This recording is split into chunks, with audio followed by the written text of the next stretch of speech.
Hello everyone, সবাই কেমন আছেন? তো এই যে গোধূলির শেষবেলা, ওই যে দেখতে পাচ্ছেন সূর্য মামা চলে যাচ্ছে আর আমি এখানে বসে আছি।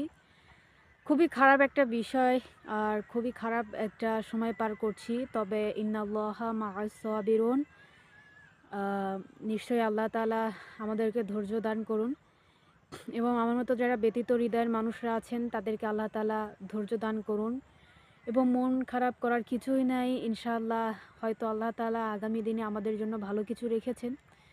আল্লাহর ফয়সালা বলতে তো মানুষ জোর জুলুম করে এবং অন্যায় করে, যে ভোট কারচুপি করে ক্ষমতার বলে যারা ক্ষমতায় এসেছে, তাদের নিকট আমার একটাই অনুরোধ, আপনারা ক্ষমতায় আসছেন কিন্তু ২৪শে জুলাইয়ের স্বৈরাচারকে হটাইছি কিন্তু আমরা।